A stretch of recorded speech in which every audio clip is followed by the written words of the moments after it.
of duty that I welcome you all to this esteemed gathering. Our conference convenes at a pivotal junction in the life of the current police administration under my stewardship. It has been exactly 1 year since I assumed office as the Inspector General of Police. I am profoundly honored and delighted to lead this noble institution, the largest police organization in Africa. I take great pride in the progress we have made collectively. Over the past 12 months, we have faced significant challenges, from terrorism and banditry to kidnapping and armed robbery. Despite these threats, we have remained resilient and steadfast in our mandate. I commend our officers for their dedication and hard work, demonstrated by their exemplary performance across various duty stations. Our efforts to grow capacity, improve services, and strengthen relationships with sister agencies and the public have yielded positive results in our fight against crime nationwide. This milestone provides us an opportunity to reflect on our achievements, acknowledge the challenges, and reaffirm our commitment to ensuring the safety and security of all Nigerians. Today, we will evaluate our internal security operations and activities over the past year, highlighting significant achievements and addressing the major challenges faced. We will also deliberate on security plans to support the Independent National Electoral Commission, INEC, in achieving smooth gubernatorial elections in Edo and Ondo states later this year.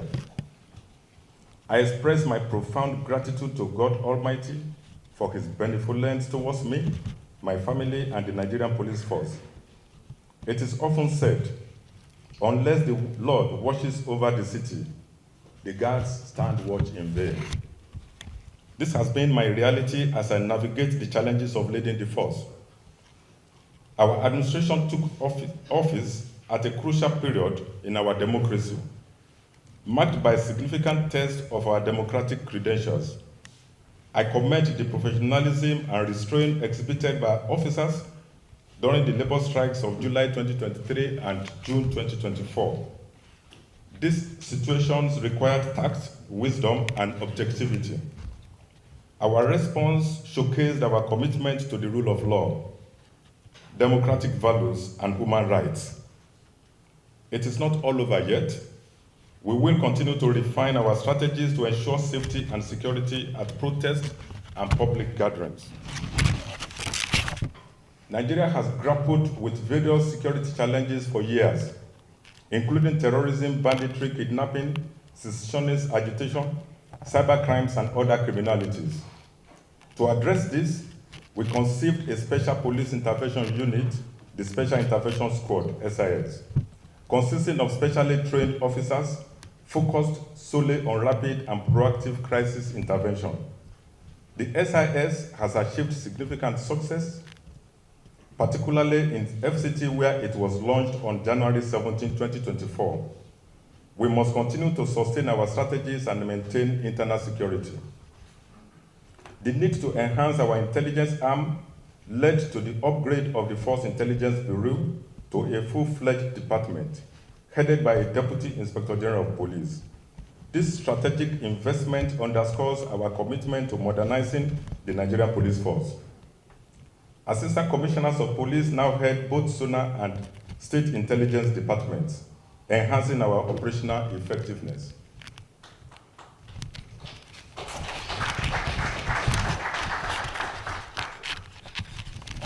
The Nigerian police force has a crucial role in combating money laundering and terrorism financing. To strengthen our capabilities and demonstrate our commitment to combating financial crimes, we have established dedicated anti-money laundering section at the Force Criminal Investigation Department. This will be replicated at all zonal and state commands. This initiative could not have come at a better time, as the unit will enhance our capacity to tackle the menace, investigate and prosecute financial crimes, including money laundering and terrorism financing. Our collaboration with the Nigerian Financial Intelligence Unit, NFIU, is key in this regard. By working together, we will improve our investigations, prosecutions, and ultimately convict perpetrators. I urge you all to embrace this initiative at your various duty posts by assisting the takeoff of the sections and working to prevent financial crimes and make our country a more secure place for all. Recognizing our officers as our greatest asset, we have implemented measures to ensure their well-being during and after service. Initiatives like the MPF Housing Summit is aimed at providing housing for all police personnel. We are also addressing retirees' pension concerns, and we hope to achieve enhanced pension earning for our retired officers very soon. We have presented checks totaling 9.85 billion naira to families of deceased officers under the Group Life Assurance Scheme and the IGP Family Welfare Scheme. Additionally, we are progressing steadily towards establishing our own insurance company, the Nigerian Police Force Insurance Company. Motivating our officers is vital for optimal performance. The inaugural Police Commendation and Award ceremony on April 16, 2024, recognized and rewarded exceptional service, bravery, and dedication. This initiative promotes excellence and community policing, celebrating our personnel's tireless efforts under challenging circumstances.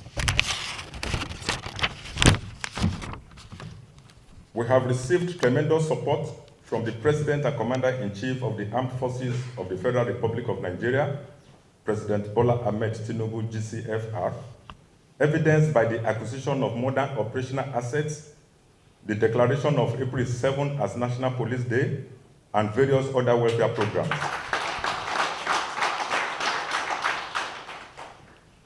In terms of promotions, 33,867 officers have been elevated based on merit, competence, and available vacancies in the establishment of the force.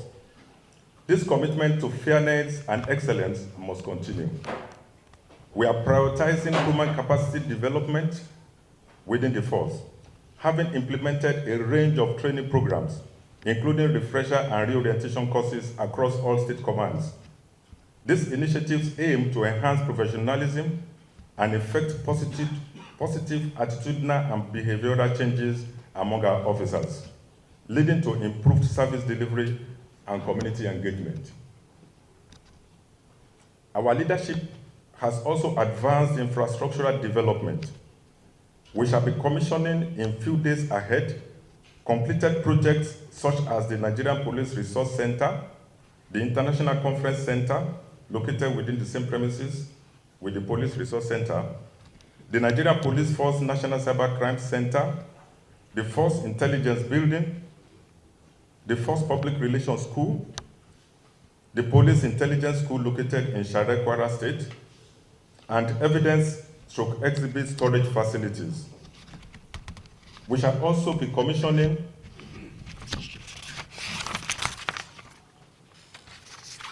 newly acquired operational assets, including vehicles, APCs, drones, gun trucks, etc. These projects and operational assets aim to improve our service delivery, and we seek continued support for further development. Our success is founded on teamwork, integrity, and shared vision for a safer community. In the past year, we have recorded significant crime statistics, including 814 cases of terrorism/secessionist attacks, 2,308 cases of murder, 856 cases of armed robbery, 1,453 cases of kidnapping, and 1,429 other sundry cases. Also, the force arrested 35,496 suspects for their participation in various crimes. 1,907 kidnapped victims were rescued. We recovered 2,750 firearms, 22,569 ammunition, and 1,540 vehicles nationwide.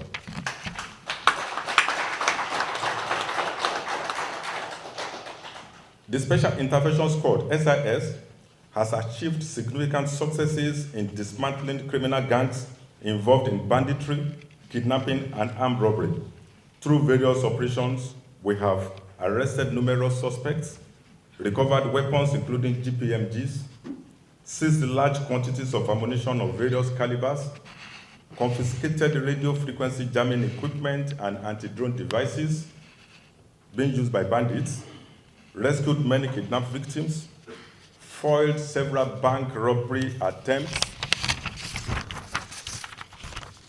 prevented multiple kidnapping attempts, including attempts by bandits to abduct school children in FCT, Niger, Kaduna, and Ogun states.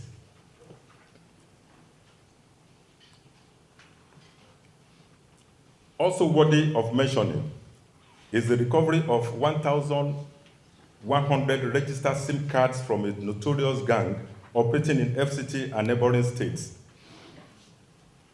All this we have achieved through the resilience and unwavering commitment of our officers, as well as enhanced human and technical intelligence capabilities, as well as synergy with other security agencies. In cases where our officers were killed or murdered, we have ensured that perpetrators are brought to justice, tracking them down and holding them accountable. The Nigerian Police Force National Cybercrime Center has also made strides. As part of our efforts to combat cybercrime, we have developed capabilities to secure our national cyberspace. Our cybercrime unit has successfully conducted operations, including joint efforts with international partners such as the FBI, Interpol, Europol, British National Crime Agency, NCA, South Korea Police, and other global law enforcement agencies. Recently, we responded to a report of systems interference suffered by a payment platform, resulting in the theft of billions of naira. Our cybercrime unit swiftly took action, apprehending the perpetrators and recovering a substantial portion of the stolen funds. We have secured 8 convictions in the prosecution of these suspects. Another significant achievement worthy of mentioning is the recent arrest of one of the world's top 10 most sophisticated cyber criminals arrested here in Nigeria.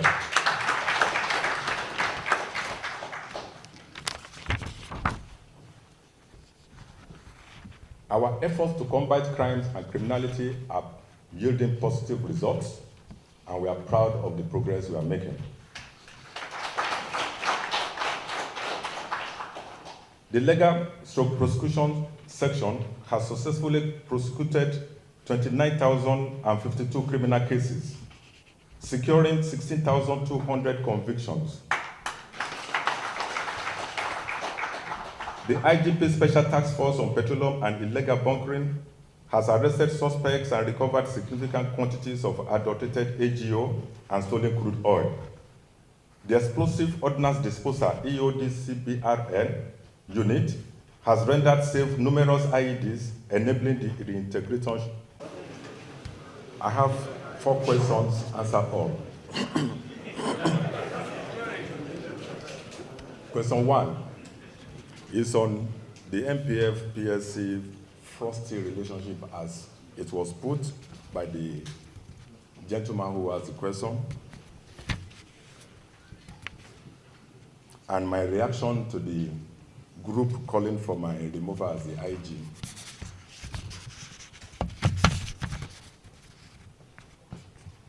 I will be very brief in answering this question.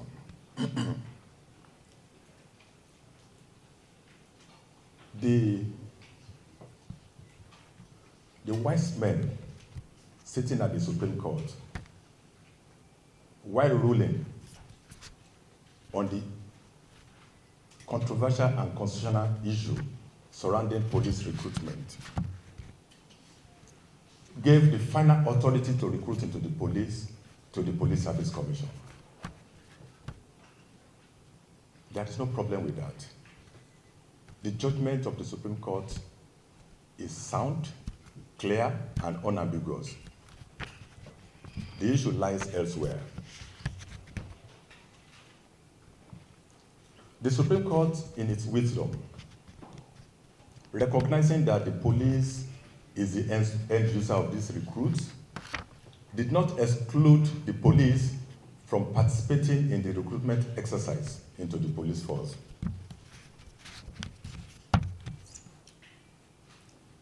So it is expected that while recruiting into the police force by the Commission, the police should be carried along.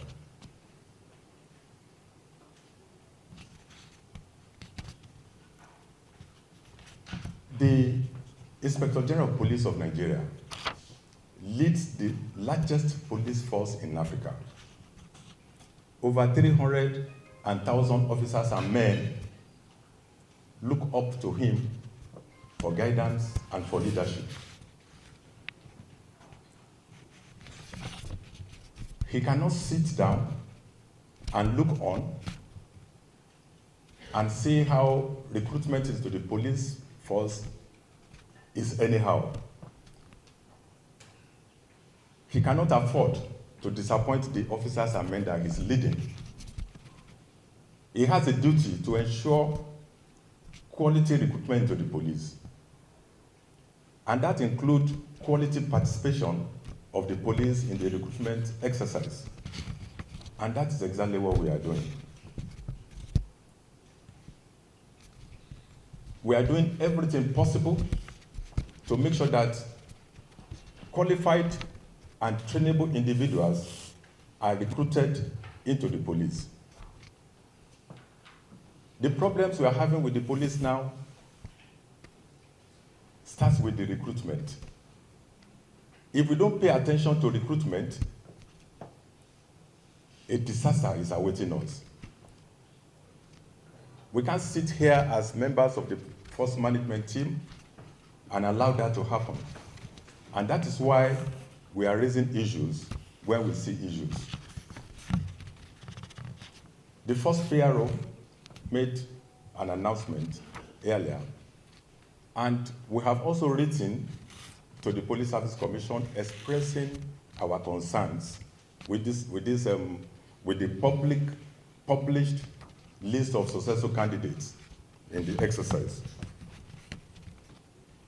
So there is no fight between the police and the Police Service Commission. The police will play their roles, the Police Service Commission will play their roles. We recognize the power of the Commission to recruit for the police. We respect that power. And what we are doing is without prejudice to the powers of the Police Service Commission to recruit for the police. But for us to sit down and allow individuals with bad eyesight, we can't afford to recruit deaf and dumb into the police. Don't get me wrong, deaf and dumb are human beings. They can get jobs elsewhere. But for now, in the Nigerian police, we don't have space for them. Maybe later in future we'll start, because modern policing is inclusive. In future, we may say, okay, we want to start recruiting people with disabilities into the police. By then, we'll have made special arrangements for their training so that they will come and function well in the police. We don't want to recruit people who will come and be committing suicide in the police. The police job is too sensitive, so we have to be careful with the kind of people we recruit into the police. And that's what we are saying. So we are not fighting anybody. We are not fighting. I won't respond to a call for my removal. Anybody can call for my removal. Anybody who doesn't like me can come out tomorrow and say, remove the IG. That's not a problem. We are all entitled to our opinion. Question number 2. SIS taking off in 10 states. Yes, we have not taken off in 10 states yet, but we'll still take off in 10 states. Our officers in SIS that have been mobilized into SIS are currently undergoing training. All the commanders have been trained. They were even exposed to trainings by the American trainers. So they are very well trained, but the men are also being trained. By the time the necessary logistics are ready for them to take off in those other states, they will take off. Question 3, the Rivers issue. The Rivers issue, you are all aware, is in court. The police will wait for the outcome of the court case. Whatever the court decides is what the police is going to do. Yes, we have our men barricading the secretariat as at now. We are doing that to prevent breakdown of law and order in that state. You are all aware that in what happened 2-3 days ago, we lost a police inspector. We are sad about that. We don't want to lose more men. We don't want to lose more Nigerians. We don't want to lose more citizens of Rivers State. So we have a duty to prevent breakdown of law and order, and that is why we have our men taking over those secretariats while we await the outcome of the case in court. So immediately the court makes the pronouncement, we will vacate the secretariat. Question 4. Oh, okay, I've answered it. He said, when will the police vacate the secretariat? Yes, as soon as the court made its pronouncement, we will vacate. Thank you.